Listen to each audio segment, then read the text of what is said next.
Chapter 14-15.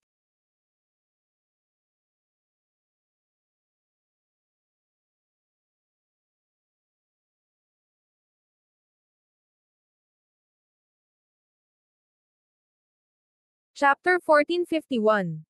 Ang kapangyarihan ng pagsubok ay lalong lumalakas, habang ang mga ahas ng kidlat ay sumasayaw ng marahas sa paligid ni Sebastian.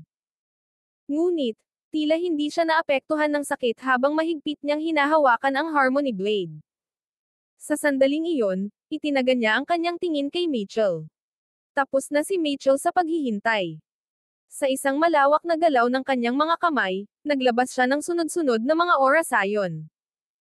Mga alon ng hilaw, mapanirang enerhiya ang Rom Agasa patungo kay Sebastian bumangga na parang walang humpay na agos ng dagat. Saan man dumaan ang enerhiya, ang hangin ay nag-iinit at hamihip, nagbabanta na lumunin ang lahat ng nasa daraanan nito. Sumigaw si Sebastian sa pagsuwi, sinalubong ang atake ng harapan gamit ang kanyang espada. Ang Harmony Blade ay kumikislap ng maliwanag sa kanyang mga kamay, sumasalpukan ng marahas laban sa mga alon ng enerhiya. Isang napakalakas na pagsabog ang umalangaw-ngaw, nagpadala ng nagniningning na liwanag na sumabog sa kalangitan na parang mga paputok. Ang lakas ng pagsabog ay nagdulot ng malaking butas sa lupa sa ilalim nila, na nagpadala ng mga pira-pirasong bato at mga durog na bato na lumipad sa lahat ng direksyon. Sa isang iglap, nawala si Sebastian, muling lumitaw na parang multo sa kaliwa ni Mitchell. Ang kanyang talon ay dumaan sa hangin na kasing bilis ng bagyo, ang pag-atake ay nagbigay ng matinis na tunog habang papalapit ito. Agad na tumugon si Mitchell, umiwas upang maiwasan ang palo. Kasabay nito, ang kanyang kamay ay kumilos palabas, nagpapalabas ng sinag ng mahiwagang liwanag patungo kay Sebastian. Ang liwanag ay dumaan sa hangin na parang isang meteor, binabago ang espasyo sa paligid nito habang gumagalaw. Si Sebastian ay gamulong sa gilid, iniiwasan ang atake. Pagkatapos noon, tumalon siya pataas ng may matinding lakas. Sa kalagitnaan ng hangin, muling inugoy niya ang kanyang espada, ibinaba ito ng may walang kapantay na galit. Bawat galaw na ginawa niya ay puno ng matinding determinasyon, bawat hampas ay may bigat ng kanyang hindi matitinag na pasya. Ang espasyo sa paligid nila ay nagsimulang magbago sa ilalim ng presyon ng kanilang laban. Mahihinang bitek ang nabuo sa tela ng realidad, kumikislap at nagbabanta na mabasag anumang sandali. Gayunpaman, hindi natigil ang mga hakbang ni Sebastian. Ang kanyang isipan ay nakatuon sa isang layunin, na talunin si Mitchell at malampasan ang imposibleng pagsubok na ito. Sa sandaling ito, si Sebastian ay parabang isang demonyo na bumangon mula sa kailaliman ng impyerno. Bawat hakbang na ginawa niya patungo kay Mitchell ay puno ng nakabibinging katiyakan, na parabang walang puwersang makakapigil sa kanyang paglapit. Hindi kailanman naging kapantay ni Mitchell si Sebastian sa kapangyarihan. Gayunpaman, habang inilabas ni Sebastian ang lahat ng mayroon siya ng walang pag-aalinlangan, napilitan si Mitchell na hatiin ang kanyang atensyon sa pagitan ng pagdepensa laban sa walang tigil na pagsubok at pagdepensa laban sa sunod-sunod na pag-atake ni Sebastian.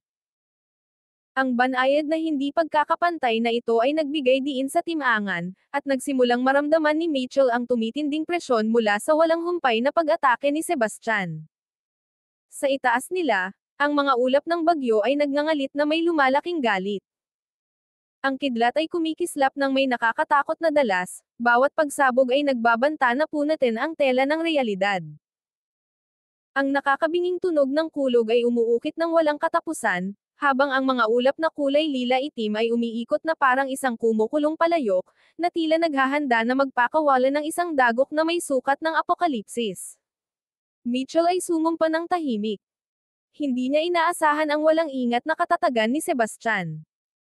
Bagaman ang kanyang pagsasanay ay napakalayo sa antas ni Sebastian, ang sabayang banta ng pagsubok at ng mga atake ni Sebastian na may panganib sa buhay ay higit pa sa kaya niyang komportableng harapin.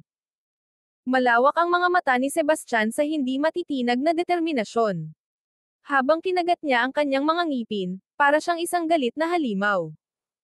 Mahigpit niyang hinawakan ang kanyang Harmony Blade habang itinaas ito ng mataas sa kanyang ulo. Sa isang malalim na sigaw, ibinaba niya ito sa isang mabangis na arko. Ang talom ay dumaan sa hangin na may matinis na sipol. Walang patid, umiwas si Sebastian upang maiwasan ang kontra-atake ni Mitchell. Ang kanyang mga galaw ay likido at tumpak, ang kanyang mga hakbang ay nagdadala sa kanya pasulong na parang isang mandaragit na nagmamasid sa kanyang biktima. Muling tumama ang talom, kasing bilis ng kidlat, ang talom nito'y umaawit sa bawat hampas. Sinubukan ni Mitchell na lumaban, tinawag ang mas malalakas na spells upang pigilan ang walang humpay na pag-atake. Ang kanyang mga kamay ay sumayaw sa mga masalimuot na galaw, mga nagniningning na sigilo ang nabuo sa kanyang mga daliri. Ngunit ang liwanag ng kanyang mahika ay tila humihina laban sa magulong mga kidlat na pumapailan lang sa kalangitan.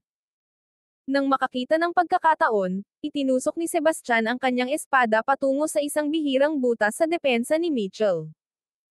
Pumihit si Mitchell upang maiwasan ang atake, ngunit ang enerhiya ng talom ay dumapo sa kanya, nag-iwan ng matalim at nagbabagang sugat.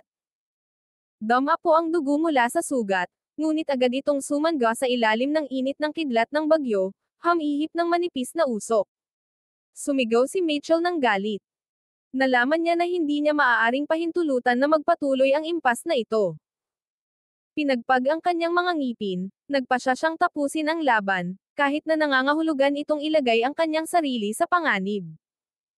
Sa isang matalim na hininga, sinimulan ni Mitchell ang pagbuo ng isang advanced na spell, ang kanyang mga kamay ay gumagalaw ng napakabilis habang bumubulong siya ng mga salita. Liwanag ang sumiklab mula sa kanyang katawan, nagniningning at nakakasilaw, pinalilibutan siya ng isang aura ng purong kapangyarihan. Ang liwanag ay kasing tindi ng nagliliyab na araw, ang nakakasilaw na init nito ay sumisikat palabas at binabago ang hangin sa paligid niya. Isang alon ng napakalaking enerhiya ang nagtipon sa mga kamay ni Mitchell, na nagdulot ng bigat at pang-aapi sa hangin sa paligid niya. Ang presyon ay ramdam, nakikita bilang mga alon na kumikilos na nagbabaluktot sa espasyo sa paligid niya. Ang nagniningning na liwanag na nagmumula sa kanyang katawan ay lalong lumakas, nilamon siya ng buo sa isang nakakasilaw, di pangkaraniwang liwanag. Chapter 1452. Sebastian ay hindi unang nakaramdam ng anumang nakamamatay na banta, ngunit sa sandaling nakita niyang naghahanda si Mitchell na maglunsad ng isang nakasisirang atake, pumasok ang kanyang mga likas na instinct. Parang kidlat, siya'y sumugod pasulong, nilapitan ang distansya sa isang iglap. Ang lupa sa ilalim ng kanyang mga paa ay bumuka at nagkalasog sa lakas ng kanyang pagsugod, nagpadala ng alikabok na sumabog sa hangin. Tumalon ng mataas, iniikot ni Sebastian ang kanyang katawan sa gitna ng hangin, ang harmony blade sa kanyang mga kamay ay humahampas sa hangin. Ang lakas ng kanyang mga galaw ay lumikha ng halos nahahawakan na anino ng espada, na naglalabas ng napakalakas na presensya. Habang si Mitchell ay malapit nang ilabas ang kanyang pinakamatinding atake, biglang kumislap at nawala si Sebastian, muling lumitaw sa isang imposibleng anggulo direkta sa likod niya. Bumagsak ang puso ni Mitchell. Nalaman niya ang panganib ngunit huli na upang makapag-counter. Pinagsikapan ni Sebastian na ilabas ang bawat patak ng lakas, at itinaga ang harmony blade sa likod ni Mitchell. Ang talom ay sumubsob ng malalim na may nakakasuklam na tunog, at ang dugo ay sumabog sa isang marahas na pagsabog. Naliwanagan ng mga kidlat ng bagyo, ang tanawin ay madilim at nakababahalang. Sa sandaling iyon, naglabas si Mitchell ng nakabibinging sigaw. Sebastian, walang pusong hayop ka. Hindi kita kailanman mapapatawad. Ang kanyang sigaw ay umabot sa kalangitan, isang malalim na iyak na puno ng galit at pagsuwi. Ang kanyang mga punit-punit na damit ay nakabitin sa mga piraso, halos hindi na kumakapit sa kanyang sugatang katawan. Ang kanyang katawan ay isang canvas ng mga sugat na nag-cross, bawat isa ay isang matinding paalala ng brutal na laban. Dumadaloy ang dugo mula sa kanya sa walang tigil na mga agos, nag-ipon sa paligid niya at tinain ang lupa ng malalim, madugong pula. Kasabay nito, nagsimula ng hamina ang pagsubok. Ang dating langit na sinalanta ng bagyo, mabigat sa kulog at nababalot ng mga nakakatakot na ulap, ay nagsimulang hamupa. Ang makapal at madilim na mga ulap ay dahan-daang naglaho, at ang mahihinang sinag ng araw ay nahirapang pumasok sa mga puwang, nagbigay ng marupok na liwanag sa winasak na tanawin. Ang mga nagngangalit na hangin ay huminto, at isang nakakatakot na katahimikan ang bumalot sa lugar, na parabang ang nakakatakot na karanasan kanina ay wala ng iba kundi isang panandaliang, di totoong bangungot. Ang larangan ng digmaan ay nagpakita ng hindi mapagkakailang mga palatandaan ng malupit na labanan. Ang lupain na natupok ay nag-aalab na may mahihinang usok. Mga nabasag na puno ay nakakalat sa lahat ng direksyon, ang kanilang mga nabasag na sanga ay patunay ng matinding puwersang pinakawalan. Ang magulong enerhiya ay nananatili sa hangin, sumasalpukan tulad ng mga ligaw at hindi mapigil ang agos. Nagbuga si Sebastian ng malamig na pag-ubo habang sinabi, "Mitchell, imposibleng makakatakas ka. Ngayon ang araw na makikita mo ang iyong katapusan." Handa nang umatake si Sebastian at wakasan si Mitchell ng tuluyan. Ang kanyang mga mata ay nag-aapoy ng malamig at nakakatakot na pagnanais na pumatay, matalim at mat-piercing. Kahit na punit-punit ang kanyang mga damit at puno ng maraming sugat ang kanyang katawan, nanatiling tuwid at matatag ang kanyang postura, naglalabas ng isang nakapanghihilakbot na aura na nagpapalakas ng takot sa sinumang makakita. Alam ni Mitchell na ang kanyang buhay ay nakabitin sa isang sinulid. Sa kritikal na sandaling ito, pinagsikapan niyang ipunan ang huling natitirang lakas at inilabas ang isang mahiwagang artepakto. Naglabas ito ng kakaibang, nagniningning na liwanag, kumakalat palabas sa mga alon na bumubuo ng isang hindi mapapasukin na hadlang. Sa sandaling iyon, pinigilan nito si Sebastian, tinutulan ang kanyang walang humpay na pagsulong. Sa pagkuha ng maikling pagkakataon, pinigilan ni Mitchell ang sakit na sumisiklab at tumakbo pataas sa kalangitan. Sa isang kisap mata, siya'y naglaho sa abot tanaw, na nag-iwan lamang ng bahagyang bakas. Mula sa malayo, si Azriel, na nanunood sa laban, ay nagmadaling lumapit nang matapos ang laban. Ang kanyang mukha ay puno ng pag-aalala, at ang kanyang boses ay nanginginig sa tunay na pag-aalala habang tinanong niya, "Sebastian, ayos ka lang ba? Nasaktan ka ba?" Ang kanyang mga mata ay naghanap sa kanya ng may pag-aalala, ang kanyang mga kamay ay kusang lumapit upang suriin ang kanyang mga sugat. "Ayos lang ako. Huwag kang mag-alala," sagot ni Sebastian, sinira ang hadlang na pansamantala siyang nabilanggo. Gayunpaman, matagal nang umalis si Mitchell, na walang iniwang bakas. Ang tingin ni Sebastian ay nanatiling nakatuon sa direksyon ng pagtakas ni Mitchell. Sa mga sandaling iyon, puno ng masamang balak ang kanyang mga mata. Matapos tiisin ang matinding laban at ang walang awang mga pagsubok, si Sebastian ay nakatayo na sugatan at sunog. Ang kanyang katawan ay may mga bakas ng walang tigil na labanan, ang kanyang balat ay sunog at ang kanyang katawan ay puno ng malalalim na sugat. Ngunit, may isang himala na nagaganap. Nararamdaman niya ang isang malalim, halos hindi pangkaraniwang muling pagbuo na nagaganap sa loob niya. Ang nasirang laman ay nagsimulang muling magdikit sa isa't isa sa isang nakakagulat na bilis. Ang mga itim na patong ng sunog na balat ay natanggal, na nagpakita ng sariwa at masiglang laman sa ilalim, puno ng sigla at lakas. Chapter 1453. Bawat kalamnan sa kanyang katawan ay sumiklab ng hindi pa nagagawang lakas, at ang kanyang mga meridyano ay lumapad at tumibay, na nagpapahintulot sa mga ito na maghatid at maglaman ng mas malaking daloy ng enerhiya. Humigop siya ng malalim, naramdaman ang espiritual na enerhiya sa paligid niya na dumadaloy sa kanyang katawan na parang isang hindi mapipigilang alon, pinapakan ang kanyang pinakapayak na kaluluwa. Tumingin siya sa Harmony Blade sa kanyang kamay. Ang talam ay kumikislap ng maliwanag na liwanag, at ang gilid nito ay mas matalim kaysa dati. Ang aura na inilalabas nito ay mas makapangyarihan at mas matalim kaysa dati. Sa sandaling iyon, ang Harmony Blade ay matagumpay na umakyat sa isang mas mataas na antas ng espiritual na artifact.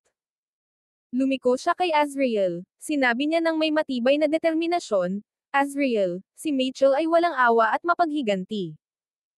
Matapos ang alitan na nabuo natin ngayon, hindi niya ito palalampasan. Kung hindi ko ito pagkakataon upang alisin siya, susundan niya ako ng lahat ng mayroon siya. Kailangan ko siyang hanapin ngayon at tapusin ito ng tuluyan." Mabilis na humakbang si Azriel, hinawakan ang braso ni Sebastian na may nag-aalalang ekspresyon. "Sebastian, pakiusap, Huwag mong hayaang maligaw ng landas ang iyong paghatol dahil sa galit. Si Mitchell ay hindi basta-basta. Siya ay bahagi ng pamilyang Alphon, isa sa 18 elite na pamilya, at sila ay nasa top 3.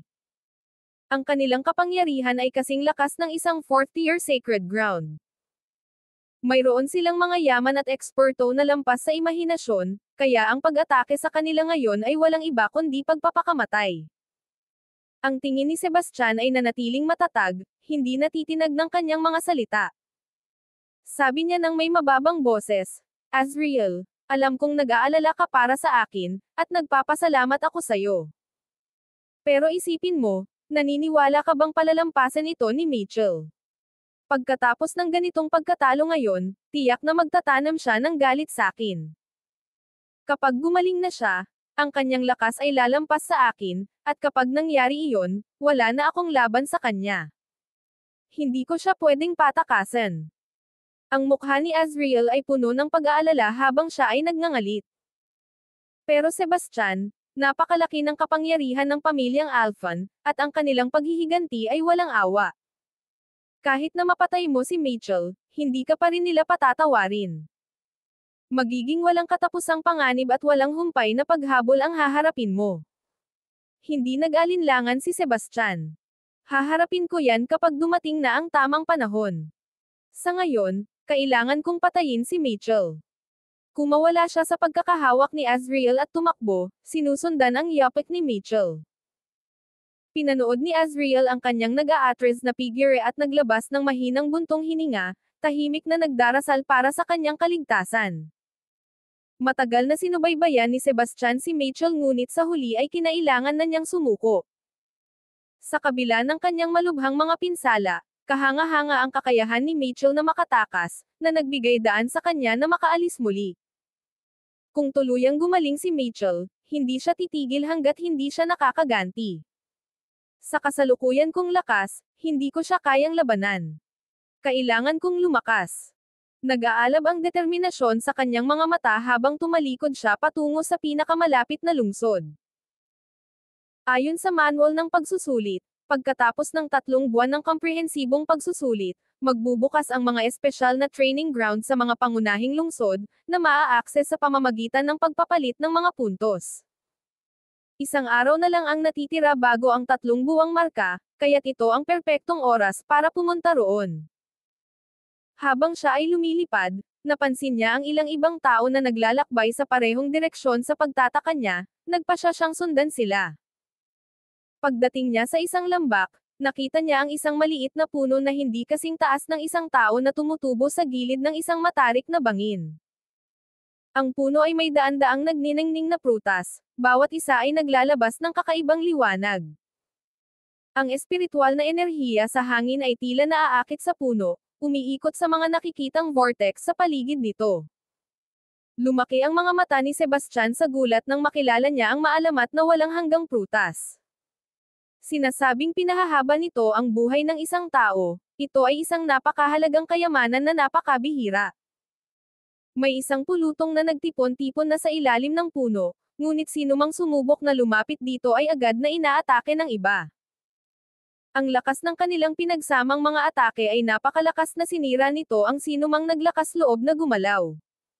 Sa ngayon, wala nang ibang naglakas loob na lumapit. Chapter 1454. Sa lambak, mahigit 100 tao ang nagtipon-tipon.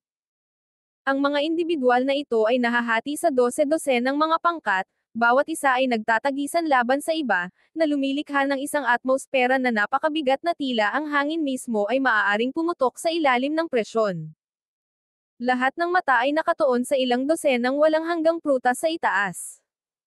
Sa sandaling iyon, ang kanilang mga mata ay puno ng pananabik at kasakiman. Ang walang hanggang prutas ay isang bihirang kayamanan, na may kakayahang pahabain ang buhay ng isang tao. Isang prutas lamang ang makapagdaragdag ng isang siglo sa buhay ng isang tao, na nagiging hindi matutumbas ang halaga nito. Sa mundo ng mga cultivator, kilalang-kilala na habang tumataas ang kanilang pagsasanay, natural na humahaba ang kanilang buhay. Ang mga demigod ay karaniwang nabubuhay ng mga 200 taon, ang mga lesser deity masters ng mga 300 taon, at ang mga intermediate deity masters ng hanggang 500 taon. Para sa mga ordinaryong tao, ang mabuhay ng ilang daang taon ay tila isang hindi kapani-paniwalang regalo, ngunit para sa mga nag-aaral ng cultivation, kahit ilang daang taon ay maaaring magmukhang mabilis na lumilipas. Habang umuusad ang kanilang pagsasanay, naging mas mahirap ang paglusot sa susunod na antas. Madalas na kailangang magtago ng mga nag-uukit sa pag-iisa, minsan sa loob ng maraming taon. Kaya, para sa mga nag-aalaga, ang ilang daang taon ay hindi sapat. Pagdating sa intermediate deity realm, marami sa mga cultivator ang natagpuan na wala na silang oras, at matatapos na ang kanilang buhay bago pa man sila makapagpatuloy sa susunod na antas. Gayunpaman, ang isang eternal fruit ay maaaring pahabain ang buhay ng isang tao ng isang buong siglo. Kung ibebenta ito sa mga sinaunang nilalang na malapit nang matapos ang kanilang oras, makakakuha ito ng napakalaking halaga. Siyempre, marami ang mag-aatubiling pakawalan ang ganitong kayamanan. Pagkatapos ng lahat, ito ay isang regalo na nakapagligtas ng buhay, nag-aalok ng pagkakataon na makalusot sa isang mas mataas na antas na may dagdag na 100 taon ng buhay. Sa simula, iilan lamang ang nakakatuklas ng mga eternal fruit, ngunit dahil sa dami ng mga makapangyarihang combat pixies, kabilang ang ilang purple level na mga pixies. Wala silang ibang pagpipilian kundi ang tumawag ng mga eksperto para humingi ng tulong, at hindi nagtagal, dumami ang mga tao. Habang nagawa ng mga cultivator na patayin ang mga combat pixies, walang sino man ang handang umatras. Ang iba't ibang sekta ay nakatayo sa isang patayan. Mga kasama, matagal na tayong naipit dito. Habang mas matagal tayong maghihintay, mas maraming tao ang darating. Kung dumating pa ang mga walang cap-oras na henyo, wala na tayong pag-asa, sabi ng isang lalaki. Ang walang cap-oras na henyo na tinutukoy niya ay ang nangungunang 10 sa listahan ng ranggo. Ang mga individual na ito ay mas malakas kaysa sa karamihan ng Holy Son at Holy Maiden. Mayroon lamang 33 eternal fruits, at higit sa 100 tayo dito. Hindi na ito sapat para sa lahat. Hahatiin ba natin ang mga prutas? Ang lalaki ay nagmungkahi, hindi gagana ang paghahati-hati sa bilang, pero paano kung paghati-hatian natin ayon sa lakas? Magandang ideya. Marami ang Northwind Sacred Ground namin, kaya't kukuha kami ng 5 prutas, matigas na sinabi ng isang lalaking nakasuot ng asol. Ang lalaki ay si Juno Falcon, ang unang disipulo ng Northwind Sacred Ground, pangalawa lamang sa kanilang Holy Son at Holy Maiden. Sobrang taas ng tingin niya sa sarili niya. Marami rin kaming tao sa pamilya namin, ang mga battle, kaya kukuha kami ng hindi bababa sa 4. Sabi ni JDL Battle habang puno ng kayabangan ang kanyang boses. Kukuha kayo ng 4. Kung ganoon, karapat-dapat din kami ng hindi bababa sa 4, sagot ni Semera Espinoza, ang Holy Maiden ng Orange Sacred Ground. Siya ay kasing taas ng kanyang pagmamalaki habang nagsasalita. Isang lalaking nakasuot ng berde ang tumawa habang sinabi, kami ng Tapson Sacred Ground ay hindi humihingi ng marami, pero kukuha din kami ng 4. Ang pinakamalalaking sekta, na ang kapangyarihan ay ang pinakadominant, ay mabilis na kinuha ang karamihan ng mga prutas. Ang ibang bahagyang mahihinang sekta ay kumuha ng 2 o 3 bawat isa, at ang natitirang mga sekta ay kailangang makontento sa isa. At kami naman mula sa Violette Sacred Ground. Galit na tanong ni Sierra. Ang mga tao ng Violette Sacred Ground ay galit na galit. Sila ang ilan sa mga unang nakatuklas ng mga eternal fruit, at ngayon, wala ni isa sa kanila ang makakatanggap ng kahit ano. Ito ay tila isang ganap na kawalang katarungan. Chapter 1455. Lahat kayo mula sa Violette Sacred Ground ay basura. Ang pagbibigay sa inyo ng eternal fruit ay isang pag-aaksaya. Ilang araw na ang nakalipas, nakatagpo ng Holy Son mula sa inyong Sacred Ground, si Porter Cordell, ang Holy Son mula sa aming sekta. Kailangan lang niyang umatake ng 2 beses, at tumakbo si Porter na parang takot na aso. Ang buong grupo ay napuno ng tawanan. Ang insidenteng ito ay kumalat na parang apoy at lahat ay alam ito. Ang mga tao mula sa Violete Sacred Ground ay naiwan sa halo ng galit at kahihiyan. Bilang mga henyo ng kanilang sekta, sila ngayon ang pinagtatawanan ng lahat, na lalo pang nagpasiklab ng kanilang galit. Si Sierra ay kinagat ang kanyang mga ngipin sa galit. Pagkatapos ng sandaling pag-aalinlangan, sinabi niya, si Porter ang Holy Son mula sa aming sekta, at totoo iyon. Sa ngayon ang tunay na pinakamagaling na talento ng mas batang henerasyon ng Violete Sacred Ground ay si Mr. Wilder. Ang kwento kung paano pinatay ni Sebastian si Danny ay kilalang kilala na, ngunit tanging ang mga nasa top 10 ranks lamang ang nakakaalam ng mga detalye ng mga pangyayaring iyon. Kaya, bukod kay Azriel, hindi alam ng iba ang tungkol dito. Gayunpaman, ang katotohanan na pinatay ni Sebastian si Ezra ay hindi nalihim. Totoo yon, si Mr. Wilder ang numero 1 sa mga nakababatang henerasyon ng ating Violete Sacred Ground. Ang ibang mula sa Violete Sacred Ground ay sumang-ayon sa damdaming iyon. Galing sila sa parehong sekta, kaya't natural lang na pareho silang may sama ng loob. Nakarinig na ako tungkol kay Sebastian. Ang ginawa lang niya ay pumatay ng isang walang kwentang Holy Son, katulad ni Porter. Pareho lang sila sa nawalang silbi. Hindi man lang sila karapat-dapat ikumpara sa aming Holy Son. Kung nandito siya, wawasakin ko siya ng walang kahirap-hirap. Lang mga salita ni Juno ay puno ng kay-abangan, na para bang si Sebastian ay walang iba kundi isang walang kwentang insekto sa kanyang mga mata. Ganun ba? Oo naman, agad na sagot ni Juno. Gayunpaman, habang nagsasalita siya, napagtanto niya na may mali. Lahat ng mula sa Violete Sacred Ground ay nakatitig sa kanya. Sa sandaling iyon, ang kanilang mga mukha ay puno ng kasiyahan, na parang nakita nila ang kanilang tagapagligtas. Ang mga boses ay nagmumula sa likuran niya. Lumingon si Juno, at nakita ang isang lalaking nakaputi na dahan-daang lumalapit sa kanya. Ang lalaking nakaputi ay walang anumang nakabibighaning aura, ngunit sa bawat hakbang na ginawa niya, nakaramdam si Juno ng pangangilabot. Isa siyang one-star lesser deity master. Nakilala ni Juno ang antas ng pagsasanay ng papalapit na figure at agad na nakaramdam ng kapanatagan. Tumingin siya sa lalaki at tinanong, "Sino ka?" "Ako yung sinabi mong madali mong matatalo," sabi ni Sebastian pagdating niya. Narinig niyan. Nagmamayabang na kaya siyang durugan, at isang malamig na ngiti ang lumitaw sa kanyang mukha. Sabik siyang makita kung ano talaga ang kaya ng taong ito. Siya ba ang sinasabi ninyong number 1 sa mas batang henerasyon? Dinuro niya si Sebastian, tumingin si Juno kina Sierra at sa iba pa habang nagpatuloy sa isang mapanlate na tono, talagang bumabagsak na ang Violete Sacred Ground. Isang simpleng one-star lesser deity master na ba ang pinakamagaling sa inyong nakababatang henerasyon?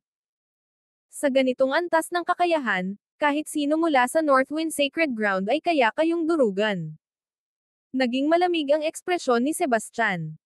Ilayo mo ang daliri mo. Ayaw ko nang dinuduro ako. Sa halip na umatras, patuloy na nagmatigas si Juno, ipinagpapatuloy ang panduduro sa ilong ni Sebastian. Tumawa siya ng malamig at sinabi niya na, "Duduruin kita hanggat gusto ko. Anong gagawin mo tungkol dito?" Nang walang salitang binitiwan, sumugod si Sebastian. Ang kanyang galaw ay kasing bilis ng kidlat. Laking gulat si Juno. Bago makapag-react si Juno, nahawakan kaagad ni Sebastian ang kanyang daliri. Hindi. Halos wala ng oras si Juno para huminga bago siya naglabas ng nakakatakot na sigaw.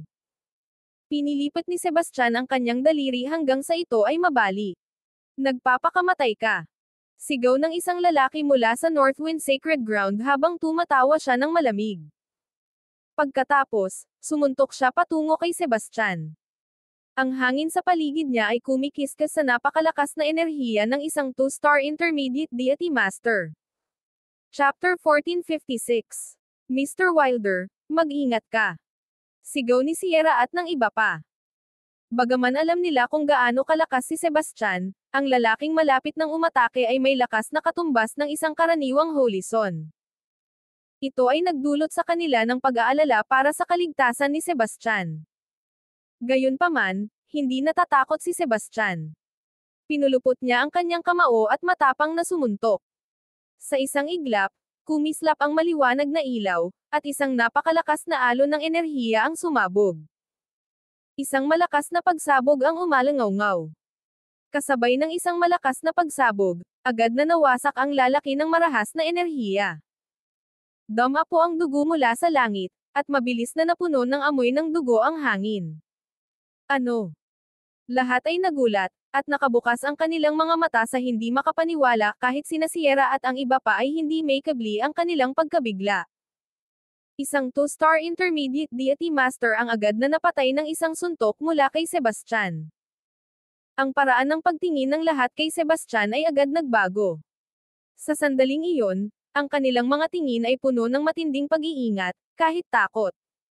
Naging mapatla ang mukha ni Juno. Nagsusumikap na manatiling kalmado, siya'y nagmakaawa, huwag mo akong patayin. Galing ako sa Northwind Sacred Ground.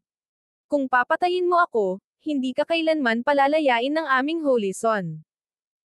Kinamumuhian ko kapag may nagbabantang sa akin, sabi ni Sebastian habang malamig ang kanyang tingin. Hinawakan niya si Juno sa leeg, at sa isang matalim na tunog, nabali ang leeg ni Juno. Lamusong ang mga mata ni Juno sa gulat at ayaw habang siya'y bumagsak sa lupa. Ang iba ay mabilis na nagtakbuhan, iniiwasan siya na parang siya ay salot. Madaling napatay ni Sebastian ang dalawang intermediate deity master sa isang iglap ng kanyang kamay. Ang ganitong kapangyarihan ay talagang nakakatakot. Kahit na ang mga makapangyarihan tulad ni na JDL at Semera ay hindi nakaiwas sa malalim na takot. Mr. Wilder. Maraming babae mula sa panig ni Sierra ang nagmadaling lumapit kay Sebastian. Ang kanilang mga mata ay puno ng paghanga habang tinatitigan siya. Bawat isa sa kanila ay tumingin sa kanya ng may pananabik, naisin na sana nilang ialay ang kanilang sarili sa kanya doon mismo. Ang lakas ni Sebastian, kasama ang kanyang gwapong anyo, ay ginawang siyang perpektong kapareha sa puso ng napakaraming babae. Tumingin si Sebastian sa paligid ng walang pakialam. Ang mga takot at nag-aalalang tingin na nakatuon sa kanya ay tila walang epekto sa kanya. Sierra at ang iba pa ay pinalibutan siya, sabik na nagsasabi, Mr. Wilder, kapag nandito ka, walang sino man ang magtatangkang hamakin kami mula sa Violeta Sacred Ground. Sumanghal ng malamig si Sebastian bago niya sinuri ang iba't ibang sekta na naruroon. Sabi niya ng malakas, ang eternal fruit na ito ay sa aming mga taga-Violeta Sacred Ground. Kung sino man ang hindi sumasang-ayon, huwag kayong mag-atubiling makipaglaban sa akin. Ang kanyang boses ay parang kampana, umaabot sa buong lambak at nagpapalakas ng takot sa puso ng lahat. JDL ay nagmukhang masungit. Sinabi niya ng mahinang boses, Sebastian, huwag kang maging mayabang. Ang eternal fruit ay hindi isang bagay na pwedeng angkinan ng sekta ninyo. Idinagdag ni Semere tama. Kahit gaano ka pa kalakas, akala mo ba kaya mong labanan kaming lahat ng mag-isa? Ang mga labi ni Sebastian ay yumarko sa isang mahina, mapagpanggap ng ngiti mayabang niyang sumagot, paano mo nagawang magsalita ng ganoon sa harap ko? Wala akong kinatatakutan. Ngayon sakin ang eternal fruit, at aalis kayong lahat. Si Sierra at ang iba pa ay namangha, at ang kanilang mga mata ay kumikislap sa paghanga. Napakalakas ng loob ni Mr. Wilder. Sa tulong ni Mr. Wilder, ang Violeta Sacred Ground ay muling babangon. Sino ang maaaring hamanin si Mr. Wilder? Ang tingin ni Sebastian ay matalim, at ang kanyang aura ay lalong lumakas, na parang siya ay isang di magpapalupig na Diyos ng digmaan. Chapter 1457. Ang labis na kapangyarihan ni Sebastian ay nagsimulang magpabago sa determinasyon ng mga kalabang sekta. Sebastian, akala mo ba hindi ka talaga matatalo? Baka may mga natatakot sa'yo, pero hindi ako isa sa kanila. Lumapit si JDL. Ang kanyang presensya ay puno ng kapansin-pansin at nakapanghihilong enerhiya. Isa siyang 3-star intermediate deity master. Sigaw ni Sierra habang nagbago ang kanyang ekspresyon. Tama yan. Kahit babae ako, hindi ako basta-basta natatakot. Sabi ni Semera habang lumalabas siya. Ang aura na nagmumula sa kanya ay hindi rin matatawaran ang lakas kumpara kay JDL. Si JDL ang batang pinuno ng mga laban mula sa silangang rehiyon, at si Semera ang Holy Maiden ng Oran Sacred Ground. Mas malakas sila kaysa kay Juno. Nang makita ito, si Sierra at ang iba pa ay naging tense. Sa sandaling iyon, ang kanilang mga mukha ay puno ng pag-alala. Mr. Wilder, sobrang lakas nila. Hindi ba't dapat tayong umatras? Tama yon, Mr. Wilder. Kung makakakuha man lang tayo ng bahagi ng Eternal Fruit, sapat na iyon. Gayunpaman, hindi nagpatinag si Sebastian. Ang kanyang tingin ay nanatiling matatag habang sinabi niya ng malakas, kung ayaw mong mamatay, umalis ka na ngayon. Ang Eternal Fruit ay sakin. Nang marinig ang kanyang mga salita, lahat ay nagulat. Nagpalitan ng tingin sina JDL at Semera, unti-unting tumataas ang kanilang galit. Sumigaw si JDL, Sebastian, sobrang yabang mo. Napakahalaga ng Eternal Fruit. Ang pagnanais na kunin ito lahat para sa sarili mo ay walang iba kundi isang ilusyon. Tahimik na sinuri ni Sebastian sina JDL at Semera. Hindi siya naapektuhan ng kanilang nakakatakot na mga aura at bahagyang tumawa. Ikaw ay isang 3-star intermediate deity master, ha? Ano bang espesyal dito? Sa harap ko, wala kang kwenta. Lumaki ang mga mata ni JDL sa galit. Sebastian, sobrang yabang mo. Ngayon, malalaman mo kung gaano kalakas ang pamilya namin. Sa mga salitang iyon, nagpakawala siya ng napakalakas na espiritual na kapangyarihan, nagpapadala ng isang nakasisirang alon ng enerhiya patungo kay Sebastian. Hindi natitinag si Semera, sumigaw siya at inugoy ang kanyang espada. Ang matinding enerhiya ng espada, parang makamandag na ahas na sumisibat, ay tuwirang tinamaan si Sebastian. Ang nakasisindak na mga divine technique ay rumagasa tulad ng isang alon, nagdadala ng mapanirang puwersa. Samantala, ang enerhiya ng espada ay tila malamig na mga bituin, matalim at tiyak, tina-target ang mga mahahalagang bahagi ni Sebastian. Gayunpaman, si Sebastian ay nanatiling nakatayo sa kanyang pwesto, hindi kumikilos. Sa sandaling ang banal na teknik at enerhiya ng espada ay malapit ng tumama, naglabas siya ng isang makapangyarihang sigaw. Ang kanyang mga kalamnan ay namaga, naglalabas ng nakakatakot na puwersa na yumanig sa hangin. Itinaas niya ang kanyang mga braso, inihanda ang kanyang sarili laban sa malupit na pagsalakay gamit ang kanyang sariling katawan. Mayroong isang napakalakas na tunog ng magpira-piraso ang banal na kakayahan, kumalat sa mga nagniningning na mga spark. Tumama ang enerhiya ng espada sa katawan ni Sebastian, at para itong tumama sa hindi matibag na bakal. Isang matalim at nakabibinging tunog ng metal na naguukit ang umalangaw-ngaw bago ito mabasag at maghiwa-hiwalay. Sila JDL at Semera ay napilitang umatras ng paulit-ulit dahil sa malakas na pagsabog, ang kanilang mga mukha ay kasing mapatla ng papel, ang mga mata ay puno ng pagkagulat. Si Sebastian ay nakatayo na may mga kamay sa likod at sinabi ng walang pakialam, umalis kayo, o hindi ako magpapakita ng awa. Gulat at galit na galit, sumagot si JDL, Sebastian, sobrang yabang mo. Akala mo ba kayang-kaya mong labanan kaming lahat ng mag-isa? Sumingit si Semera, huwag kayong magpapasindek sa kanya. Sabay-sabay tayong aatake. Imposibleng hindi natin siya matatalo. Sila JDL at Semera ay hindi madaling susuko. Matapos maramdaman ang lakas ni Sebastian, sinimulan nilang ipunan ang iba upang palibutan siya. Lahat kayo, masyadong mapagmataas si Sebastian. Kung papayagan natin siyang magtagumpay, nagpunta tayo rito ng walang kabuluhan. Umatake tayong lahat ng sabay-sabay, at ang Eternal Fruit ay hahatiin batay sa mga kontribusyon ng bawat isa. Tama yan. Sa dami natin, madali lang natin siyang matatalo sa isang iglap. Ang dami nila ang nagbigay sa kanila ng lakas ng loob. Pagkarinig nito, ang ilan sa grupo ay nagsimulang mag-alinlangan at lumapit upang palibutan siya. Tinanong ni Sierra nang may pag-aalala, Mr. Wilder, ano ang dapat naming gawin? Sobrang dami nila. Nanatiling walang pakialam si Sebastian. Naglabas siya ng malamig na utot at sinabi, "Mga basura lang kayo. Kahit gaano pa kayo karami, wala akong kinatatakutan sa inyo. Lumayo kayong lahat. Kaya kong harapin ito ng mag-isa." Sa sinabi niyang iyon, iniunat ni Sebastian ang kanyang mga kalamnan, handang harapin ang paparating na atake. Chapter 1458. Ang karamihan ay sumugod kay Sebastian na parang alon ng dagat.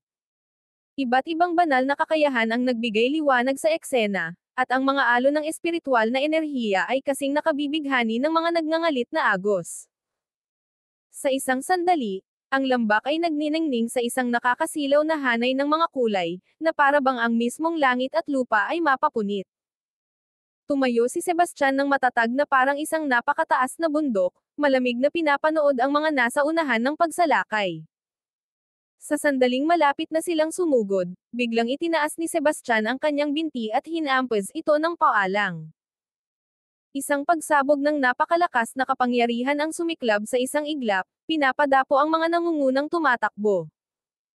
Ang kanilang mga katawan ay naglaro ng isang malupit na arco sa hangin bago mabangga ng mabigat sa lupa, umuubo ng dugo at hindi na makabangon muli. Sunod, piniga ni Sebastian ang kanyang mga kamao, sumugod na parang isang mabangis na tigre sa gitna ng mga tupa. Bawat suntok na kanyang ibinato ay may dalang walang kapantay na puwersang mapanira. Sino mang tinamaan ng kanyang mga kamao ay agad na nababasag ang mga buto o nadudurog ang mga internal na organo. Sa sandaling iyon, ang hangin ay napuno ng mga sigaw ng pagdurusa. Isang tao ang nagpalabas ng makapangyarihang spell, nagpadala ng apoy na dragon na umuungal patungo kay Sebastian. Gayunpaman, hindi umiwas si Sebastian. Nagbigay siya ng suntok na may walang kapantay na lakas, na sumire sa apoy na dragon sa isang iglap. Ang shockwave ay nagpadala sa tagapagcast na lumipad ng maraming talampakan palayo. Ilang iba pa ang sinubukang lumapit mula sa likuran, ngunit si Sebastian, na parang may mata sa likod ng kanyang ulo, mabilis na lumingon at nagbigay ng brutal na sipa. Ang nakakatakot na lakas ay pinilipat ang kanilang mga katawan, na nag-iwan sa kanila na nagwawala sa sakit. Nakatanga ang mga panga, pinanood ni Sierra at ng iba pa sa gulat na katahimikan. Hindi pa nila kailanman nakita si Sebastian na ganito kalakas at walang awa. Ang galing ni Mr. Wilder. Nakakatakot ito. Ang kanyang kapangyarihan ay walang kapantay at kahanga-hanga. Ang galit na pumuno sa karamihan ay unti-unting napalitan ng takot. Nalaman nilang humaharap sila sa isang puwersang hindi mapipigilan, parang isang demonyo na hindi nila kailanman matatalo. Sa sandaling iyon, may isang tusong individual na sinamantala ang kaguluhan at palihim na lumapit sa Eternal Fruit, sinusubukang nakawin ito. Sa kanyang matalas na pandama, agad na napansin ni Sebastian ang galaw. Ang kanyang mga mata ay naging nagyelo, at sa isang galaw ng kanyang kamay, isang matinding pagsabog ng enerhiya ang lumabas, tumagos sa katawan ng magnanakaw. Ang tao ay bumagsak at namatay sa lugar. Ang eksenang ito ay lalo pang nagpatakot sa mga tao, at nagsimula silang magtakbuhan sa takot. Hindi hinabol ni Sebastian dahil ang target niya lamang ay ang mga sumusubok na nakawin ang Eternal Fruit. Ngayon, sila'y tumakas na, wala na siyang interes na habulin sila. Sa paggamit ng kalituhan, si JDL at si Mera ay sumanib sa karamihan at tumakas sa isang nakakahiya na pag-atres. Ang lambak ay naiwan sa guho. Sa kanyang mga damit na may mantsa ng dugo, tumayo si Sebastian sa tabi ng walang hanggang punong prutas. Ang kanyang mga mata ay nanatiling kasing lamig ng dati, na parang nagbabala sa lahat na ang Eternal Fruit ay kanya at walang sino man ang magtatangkang angkinan ito. Sierra at ang iba pa ay naguluhan dahil hindi nila inaasahan na magiging ganito kalakas si Sebastian. Si JDL at si Mera ay parehong Holy Son at Holy Maiden. Sa higit sa 100 iba pang mga bihasang individual, hindi man lang sila nakatayo laban kay Sebastian. Ang kapangyarihang ipinakita niya ay lampas sa imahinasyon. Mr. Wilder, ayos ka lang ba? Tanong ni Sierra na may pag-aalala habang papalapit siya sa kanya. Hindi nagtagal, natalo siya kay Sebastian at napilitang uminom ng 100 lasong pil. Sobrang galit siya sa kanya noon. Gayunpaman, kusang loob na ibinigay ni Sebastian sa kanya ang antidote kalaunan, ganap na pinawawalang bisa ang lason ng hindi humihingi ng kahit ano kapalit. Mula noon, nagbago ang kanyang pag-uugali sa kanya. Ngayon, habang pinapanood siyang nag-iisa na tinalo ang isang grupo ng mga makapangyarihang kalaban, napuno ng paghanga ang kanyang puso. Ayos lang ako, sagot ni Sebastian nang walang pakialam. Pagkatapos ay lumipad siya sa himpapawid, patungo sa walang hanggang punong prutas. Sa gulat ni Sierra at ng iba pa, ginamit niya ang kanyang espiritual na enerhiya upang bunutin ang puno, kasama ang malaking piraso ng lupa. Sierra at ang iba pa ay napatingin sa kanya ng may gulat. Isang bagay na lang nakunin ni Sebastian ang lahat ng walang hanggang prutas, pero ngayon pati ang puno ay kinukuha na niya. Mukhang labis iyon. Gayunpaman, ang walang hanggang punong prutas ay isang buhay na bagay, at ang pag-iimbak nito sa isang storage space ring ay magdudulot ng pagkamatay nito. Hindi ba ito isang pag-aaksaya? Hindi alintana ang kanilang mga iniisip, kumuha si Sebastian ng isang tablet. Habang ipinapakita ng tablet ang isang labasan, ang Eternal Fruit Tree ay sinipsip nito. Ito ang tablet ni Sebastian para sa pag-aamon ng mga halimaw. Katulad ng isang storage space ring, maaari itong mag-imbak ng mga bagay. Gayunpaman, hindi katulad ng singsing na nag-iimbak lamang ng mga walang buhay na bagay, ang tablet ng pag-aamon ng mga hayop ay maaaring mag-imbak ng mga buhay na nilalang. Ang tablet ng pag-aamon ng halimaw ay naglalaman ng isang espasyo na may buhay, na kayang mag-alaga ng mga halaman at halimaw. Sa kanyang napakalaking kapangyarihang mental, itinanam ni Sebastian ang walang hanggang punong prutas malapit sa pugad ng Poison King. Kabanata 1459. Ang mga Venom King Bees ay lumaki ng labis sa nakalipas na 6 na buwan. Sa walang tigil na pagpaparami at halos walang limitasyong mga mapagkukunan na inilaan para sa kanilang pag-aalaga, umabot na sa mahigit 10,000 ang kanilang bilang. Ang reyna ng mga bubuyog ay isang pagsubok na lang ang layo mula sa pag-akyat upang maging isang level 5 monster.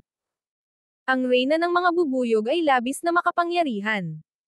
Ang kanyang mga anak ay ipinanganak na malalakas, lumalabas na agad bilang mga antas dalawalang halimaw. Isang kawan ng mahigit 10,000 Venom King Bees ay isang nakasisindak na puwersa.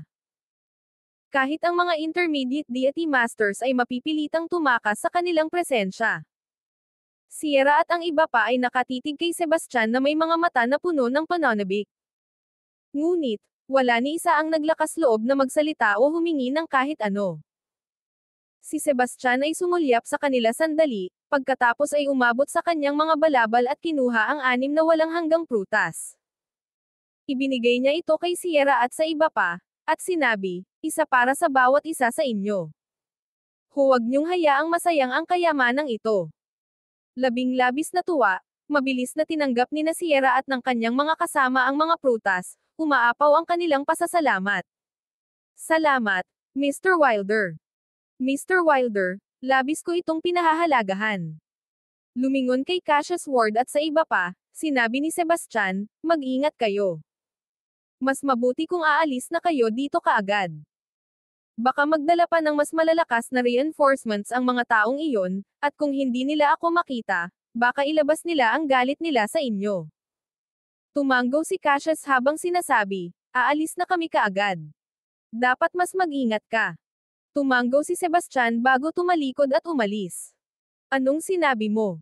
Patay na si Juno. Sa gilid ng isang matayog na bangin, isang babae sa mahabang asol na damit ang nakatayo ng may kahinhinan sa tuktok ng isang malaking bato.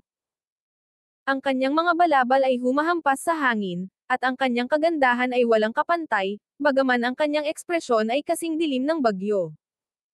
Sa ibaba niya, isang grupo ng mga kabataang lalaki at babae ang nakatayo ng frozen, nababalot ng bigat ng kanyang presensya.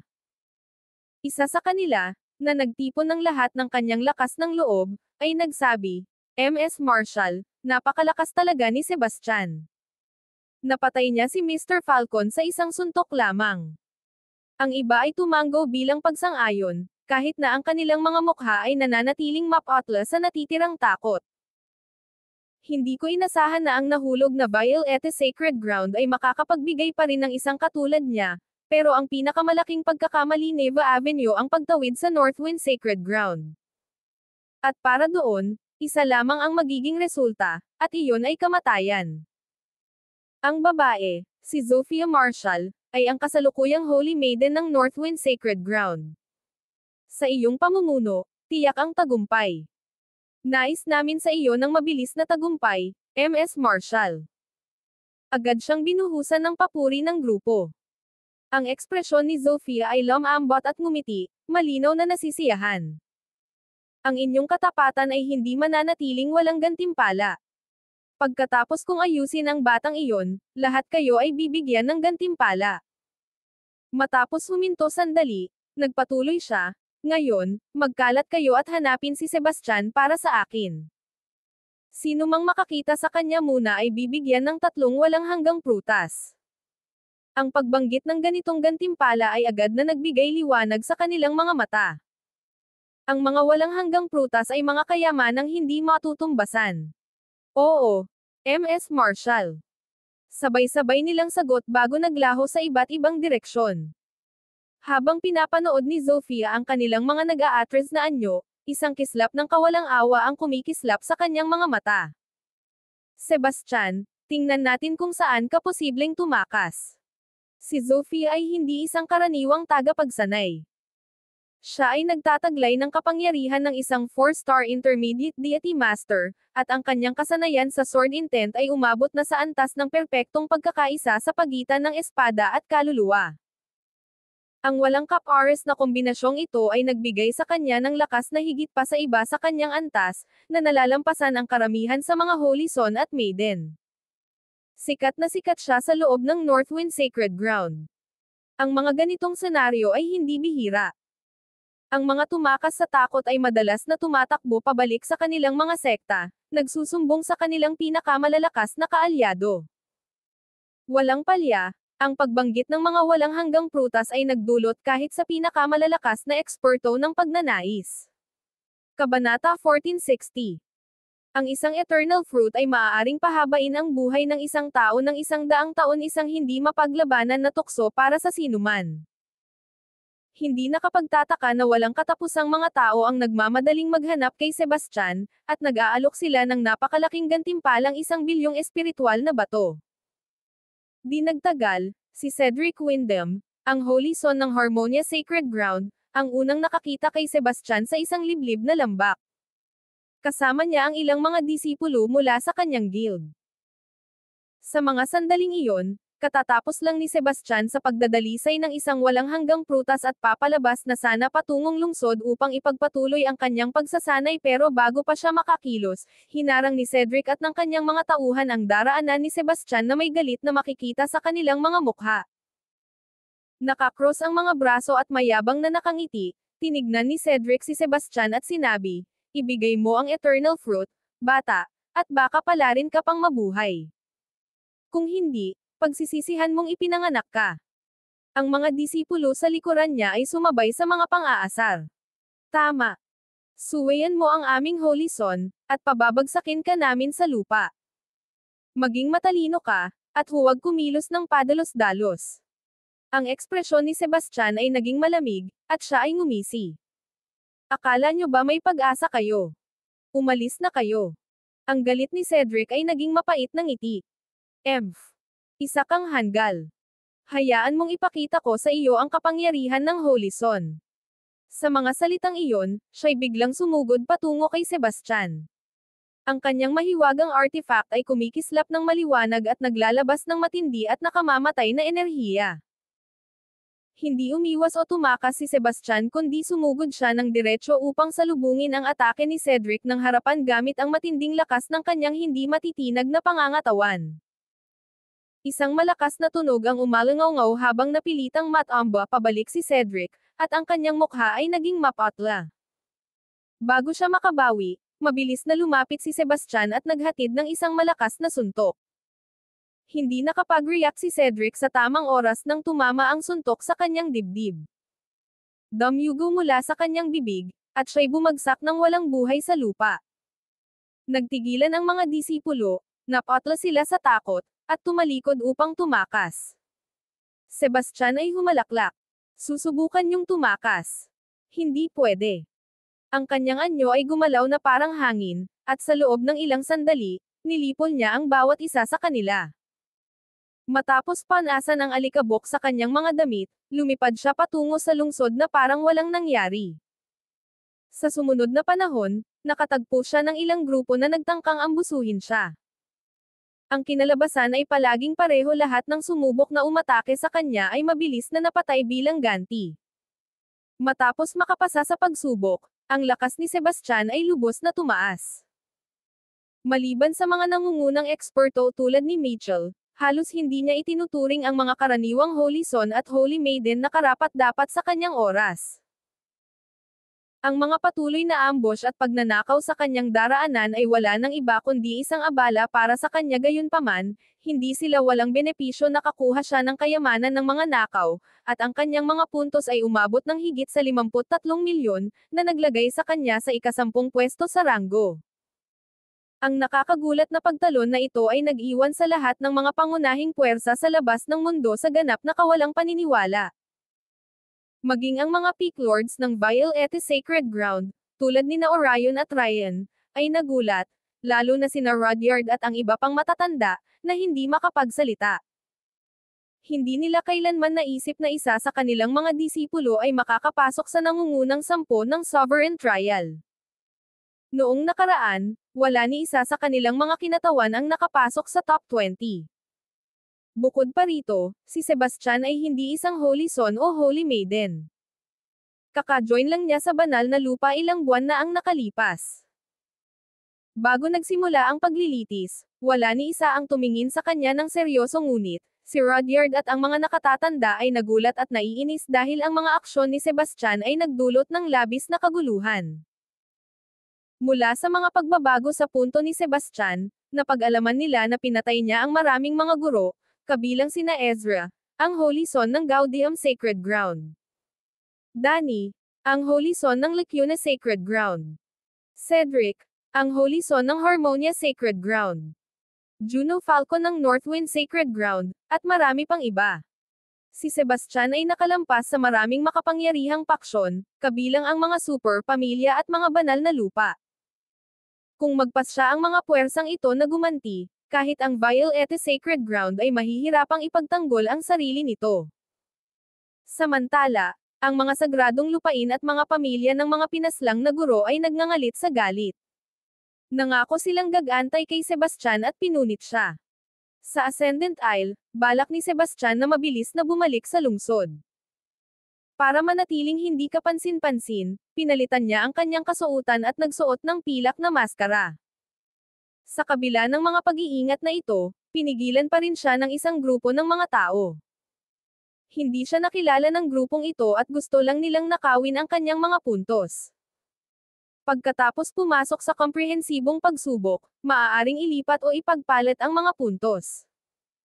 Sa madaling salita, hindi kailangang pumatay para magnakaw ng mga puntos basta't pumayag ang taong ninakawan. Ang grupo ay binubuo ng 7 tao, 5 lalaki at 2 babae na mabilis na pinalibutan si Sebastian.